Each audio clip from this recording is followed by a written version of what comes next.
Supongo que sí, que en todas las empresas pues intentan sacar provecho del talento de los jóvenes de alguna manera. Lo que pasa es que las empresas deben corresponder a esa explotación, entre comillas, si quieres llamarlo, con una remuneración adecuada. La situación económica y la crisis ha propiciado que las empresas intenten aprovecharse de alguna forma, pero debería estar regulado incluso. De hecho, nosotros tenemos a todos los estudiantes en prácticas no solo remunerados, sino también los tenemos dados de alta en la Seguridad Social, como exige la ley. Es decir, no entiendo por qué en otras empresas no hacen lo mismo. Yo creo que todos deberían hacer lo mismo. Que después la remuneración es más o menos, bueno, eso podría ser un atenuante, se puede decir, pero todas deberían pagar por algo que hacen. La justificación esa de que están aprendiendo, de que aprenden mucho, de que hay mucha gente en el mercado y entonces ellos tienen esa oportunidad y aprenden, no es válida, porque en el fondo muchas veces no se utilizan para aprender, sino para realizar tareas determinadas, ¿no? He oído hablar de él y yo creo que debe extenderse más. O sea, que yo siempre lo he dicho, es que no se debe trabajar gratis, o sea, no se debe hacer las cosas sin una compensación a cambio, ¿no? No solo económica, sino incluso a lo mejor de otros tipos, pero tiene que haber una contraprestación, ¿eh? Sí. Pues lo que te decía, que creo que, pero que no es un problema de las empresas ni de los estudiantes, es un problema incluso del gobierno, del ministerio. Nosotros hemos recibido 3 inspecciones en poco más de 2 años. 3 inspecciones. O sea, que dices, ¿por qué nosotros hemos recibido esas inspecciones y otros no?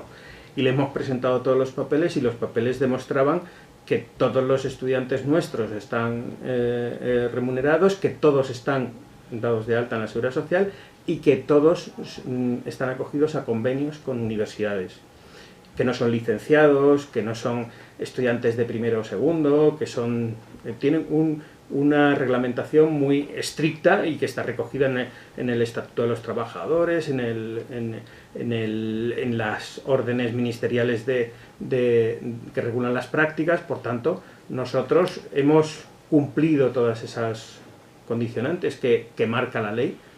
Entonces, sí, ¿por qué no se hacen esas otras inspecciones a otros sitios y te lo regulan? Lo que pasa es que la ley no dice que tengas que pagar obligatoriamente. Dice que tienes que darlos de alta, que tienes que tener el convenio y tal, pero luego no pone norma de tienes que pagarle tanto. Lo deja al criterio del empleador. Creo que debería haber entre comillas, salario mínimo, ¿no? Es decir, más baja de esta cantidad no debería estar, ¿no? ¿Qué es el salario mínimo interprofesional o no? Eso no soy yo quien lo debe decir. Nosotros hace 27 años que vamos a hacer que se creó el periódico El Mundo. Yo soy de los fundadores, ¿vale? Hace 27 años. Y yo llevo controlo las prácticas, yo soy el tutor de los estudiantes en prácticas desde hace 27 años, independientemente de mi cometido como periodista, redactor jefe en el periódico y tal. Hace 27 años pagábamos 60.000 pesetas. En el fondo el equivalente eran 360 euros. Y 360 euros hace 27 años era una cantidad muy elevada. Pero han pasado 27 años y ahora mismo estamos en 300 euros de beca. O sea que se ha mantenido durante mucho tiempo y la crisis en el 2008 incluso hizo que se bajara un poco, de 360, que es lo que pagábamos siempre, a 300. Es decir, como no hay ninguna reglamentación, Pues hemos mantenido durante 27 años prácticamente la misma cantidad. Si hubiera habido una reglamentación, hubiéramos tenido que subir con el IPC, y esa cantidad, pues a lo mejor ahora mismo estaríamos hablando de el equiparable al salario mínimo interprofesional, en torno a 600 euros, 700, pero como nunca ha habido una reglamentación, pues nosotros hemos mantenido la misma cantidad. Creemos que hay que pagar, que tiene que ser una ayuda para el estudiante, pero la cantidad es la que no está definida, ¿no? ¿Qué piensa usted sobre el estudiante que termina de hacer sus prácticas? ¿Piensa que la situación es posible que le contraten, es posible que no? A ver, en regla general, si tiene posibilidades de quedarse en la empresa. Hay una cosa muy clara, y es que las empresas ahora mismo no contratan gente fuera de tu ámbito. Es decir, nosotros no ponemos anuncios en la prensa buscando periodistas, no buscamos periodistas de otros medios y los fichamos. Se fichan a los 3 estrellas y punto. Pero los periodistas como tales, a no ser que pues en el último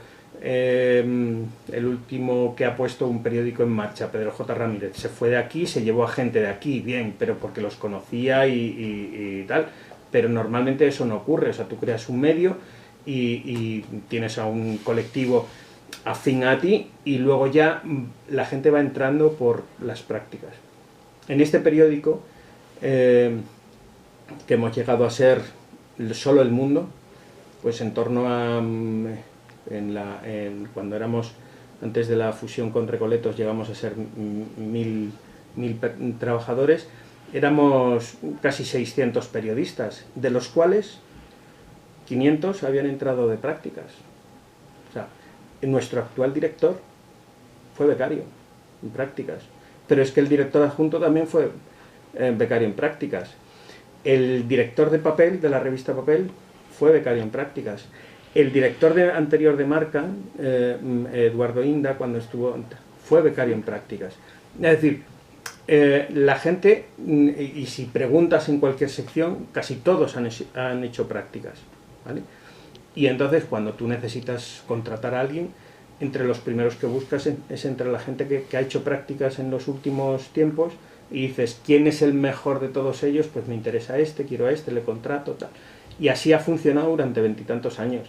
¿Qué sucede? Que la crisis actual, no la crisis económica, pero la crisis periodística del digital, de todo lo que significa digital, pues ha propiciado que las empresas estén reduciendo plantilla, no aumentándola. Por tanto, es muy complicado ahora mismo que un becario en prácticas pueda incorporarse a la empresa, pero ocurre. Y ya te digo que el 80% de la redacción está formada por gente que ha hecho prácticas previamente. Ahora es muy complicado, pero también ocurre. O sea, gente que se incorpora al periódico porque, y a lo mejor no es el más brillante o el mejor, pero es donde se ha producido el hueco.